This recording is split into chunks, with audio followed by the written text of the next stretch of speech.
Hidden in these weeds is a sawmill, purchased by my great grandfather Isaac in the neighborhood of 100 years ago. I'm contemplating trying to breathe some life back into it, and it's going to be a big project. I don't know why, but Grandpa took the actual pulley itself off when I was a kid. I think he was contemplating converting it to a PTO drive, maybe. And if anybody's missing a roof to like a 58 Nomad, I think I might know where it went.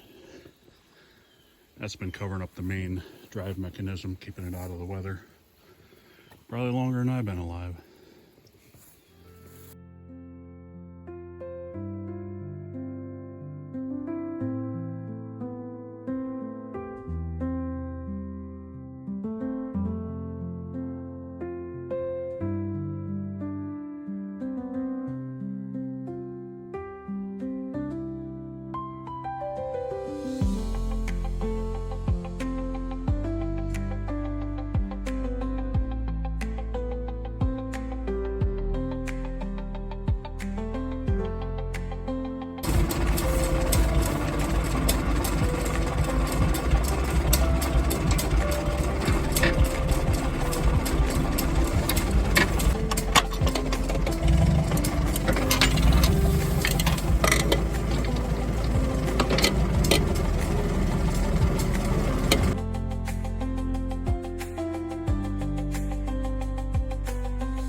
It's a little warm for this kind of work, but I found a whole bunch of stuff. There's a pipe that I'm sure we mowed over a couple thousand times.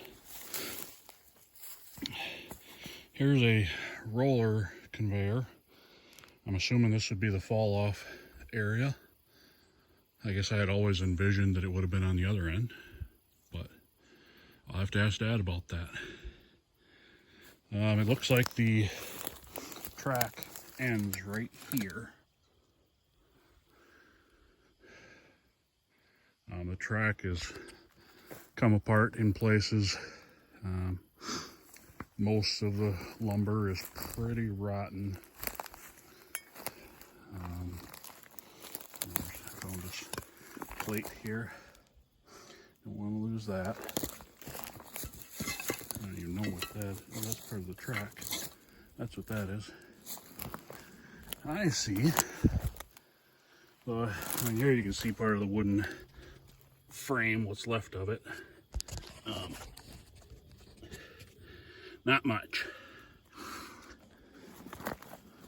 There's cable right there, and there it's the same cable that loops around this pulley.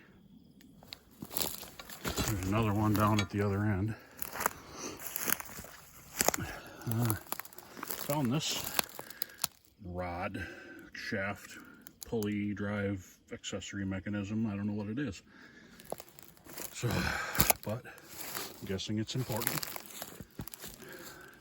This must have been creosote treated or something for it to hold up this well. And right here we get into the carriage itself that oscillates back and forth. There's one of the dogs. There's the second one. The third one down there. Here's the ratcheting mechanism for adjusting how big of a cut you're going to make. There's the two levers here. Not really sure Not sure what exactly how that works. This is a sawdust conveyor. As you can see, it's in less than pristine condition. But I do remember when I was a kid, we're probably talking the early 1980s, there was a pile of sawdust here. Grandpa would come down and grab some of it for his flower beds, and well, when he retired from farming, he just basically started growing tobacco for his own use instead of for sale. So I think he used that in some of the bedding of those tobacco plants as well. Let's see. Here you can see some of the links have metal sawdust paddles, and some of them have wooden ones. Looks like they're all pretty much homemade, which means she's got some miles on her. Yeah, you can see here each of these log dogs down here has got teeth on the bottom. It's also got this shaft right here that runs through all three of them. Maybe we can get a view of it on this other one. That's got a gear on it so that all three move the same amount. Because now we can't really see it. Yeah, there we can see it. Hopefully you can see that. Yeah. Each of them's got a gear like that that interacts with these teeth up here. So here's the pulley on the other end. That same cable. And I found the track go down as far as this right here. That's got to be I have to measure it. I bet it's a 25 or 30 foot run. But as you can see, here's one of the rails here that's upside down. That one's upside down now.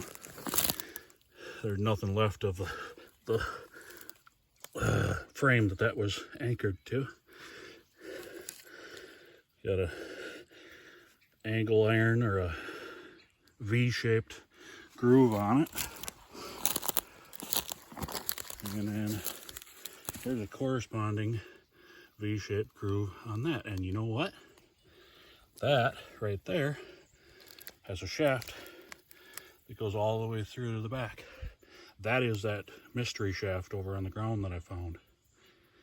Cool. I already know what that is now. Let's see if I can. Yeah, there's another one of those shafts. These spikes would come down and hold the log in place. It's got this big set screw here. I don't know if I'll be able to move it or not. Oh yeah. Now that's for the in and out. So how do we do the up and down? I love mechanical things. They're so much easier to figure out. Right there.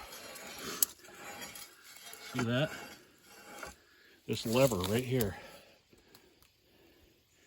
When I move this lever up, it brings that dog up and down. That's cool. I learned something today. Oh.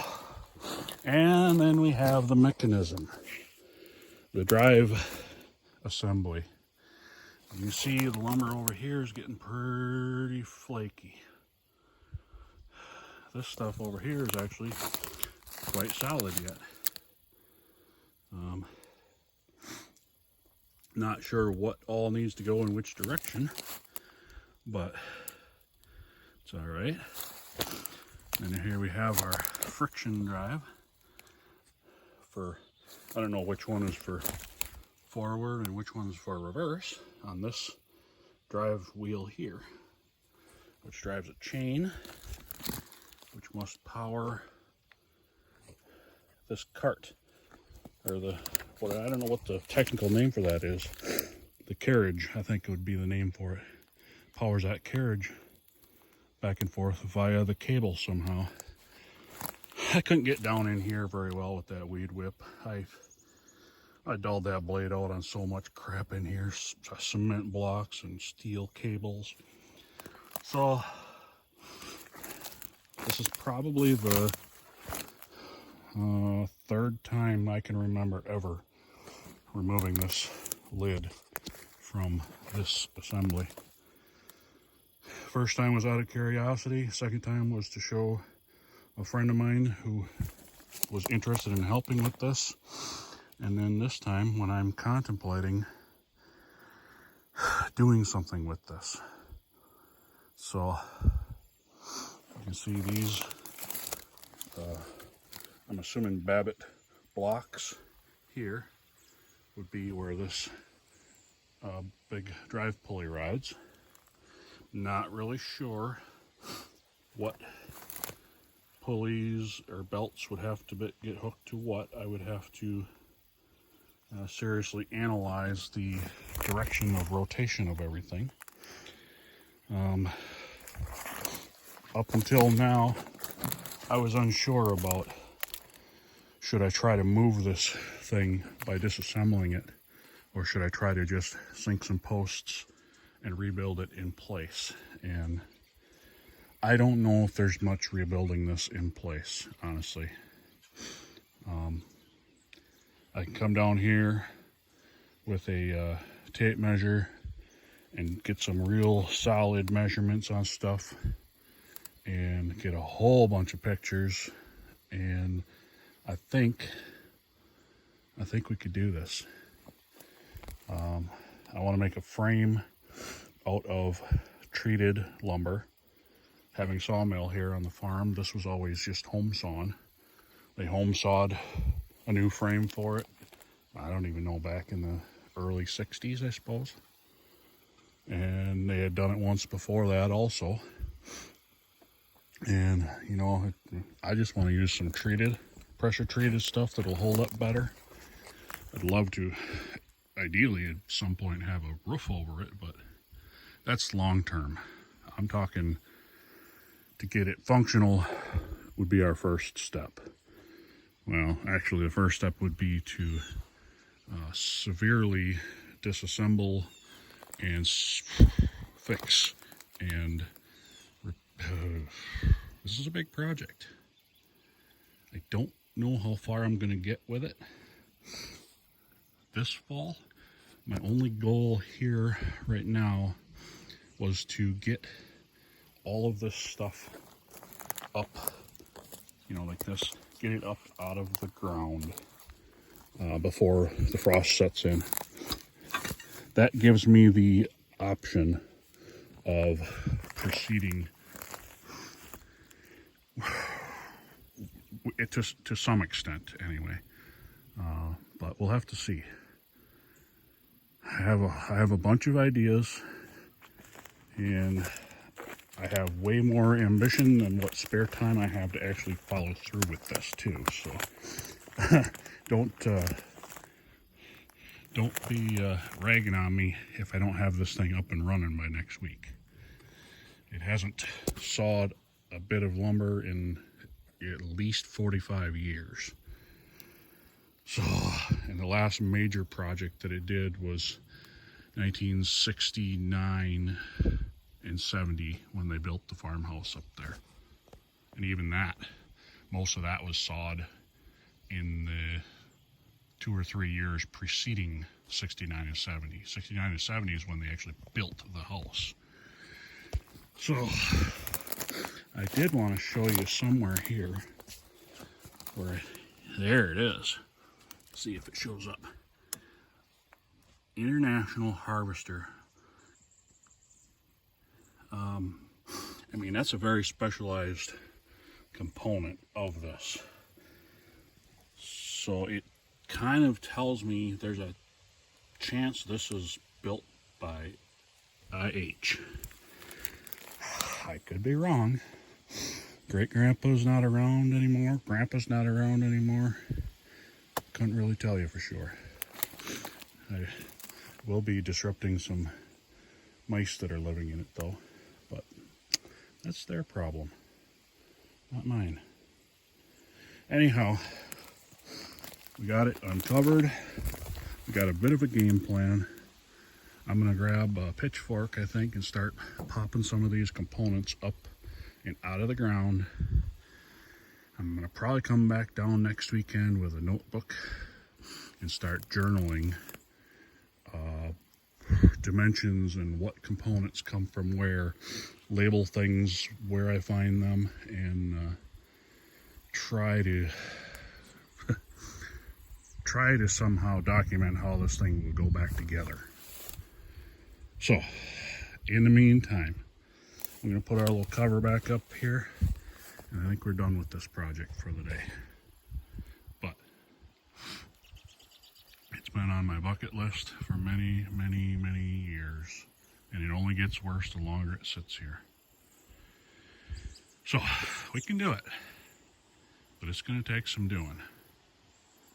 All right, I will, thanks for joining me, and we'll catch you next time.